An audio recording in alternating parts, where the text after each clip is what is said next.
Senator Reid, a quick follow-up on that. If they did drill on all that land, whether it's the land that they already have to drill on, as you guys are pressing them to do, or the new rights that they would get if Bush and McCain had their way with the offshore drilling, the Republicans make it seem as if it's our oil, that we would get the oil, the United States citizens. But wouldn't ExxonMobil simply get it, and wouldn't they have the right to sell it to anyone, including China, Germany, or any other country? It's very illustrative of John McCain and his Republican buddies, but especially John McCain. When we were debating ANWR, and that vote turned down our ability to dig in ANWR, when that took place, Senator from Oregon, Ron Wyden, offered an amendment saying, okay, you want to get oil out of ANWR, all that oil has to come to the United States. We had a vote on that. More than 80 senators said, Wyden's right, we shouldn't be, that oil should all come to the United States.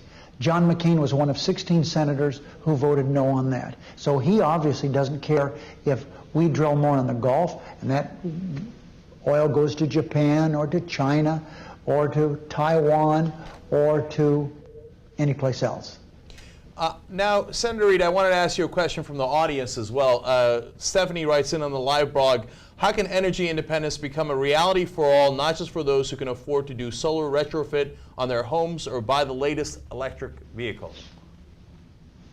For a small part of what we have given to the oil companies, these subsidies, for a small part of that, we could give tax credits to the great American free enterprise system. There are people today waiting to invest billions of dollars, creating hundreds of thousands of jobs if they had a tax credit, and for sun, for the wind, and for geothermal. You know, we need not look at the academic world or the left wing. Look at T. Boone Pickens, a man who certainly doesn't qualify as a liberal. T. Boone Pickens, who has made his fortune in oil, is now 81 years old, said, I want to go to my grave recognizing I've done something for my country. And what I'm going to do for my country is say, for the next 4 or 5 years, we need to have a bridge where we use nothing but natural gas. And after that period of time, the free enterprise system will take over and we'll produce all of our energy with wind, with sun, and geothermal. And he's not only talking about it, he's putting his money where his mouth is. He's investing his fortune in this. So the answer is alternative energy. We're wasting every day the sun. We can produce in 10 minutes the sun that comes out of the sky.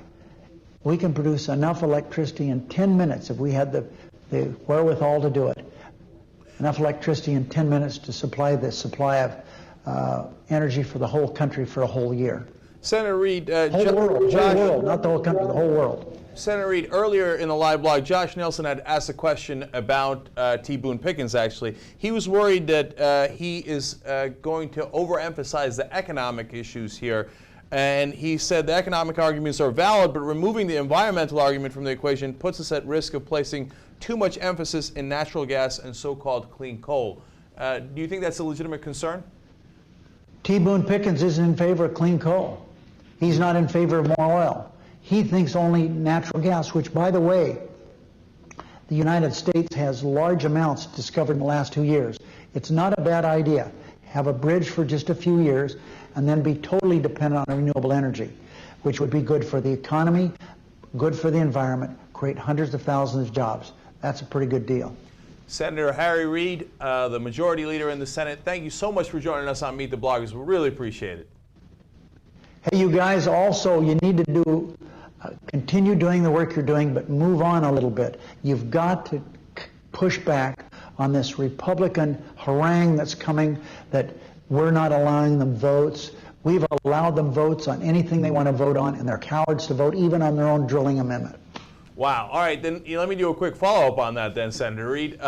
You know, unfortunately, the Republicans win the framing game in the media a lot of times, and obviously you're on here to change that.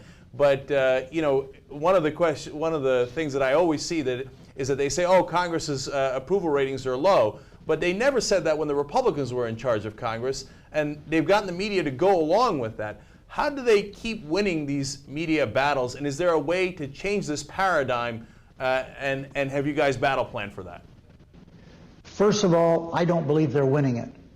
and think where we would be if it weren't for a bunch of bloggers who 5 years ago no one even knew what the name meant. Bloggers have made the difference in the political discussion taking place in America today, and I disagree with you. I don't think the Republicans are winning that because of people just like the two of you. All right, fair enough. Senator Harry Reid, thank you again for joining us on Meet the Bloggers. We really appreciate it. Thanks, Senator.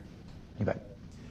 All right, we're going to come back in just a little bit with our bloggers, our panel, and of course, don't forget, every week you can send in the questions to the senator, as you just heard us ask him, and then next week we're going to have Rachel Maddow, and you could ask her questions as well before at meetthebloggers.org and during the show. So we'll be right back with our video of the week.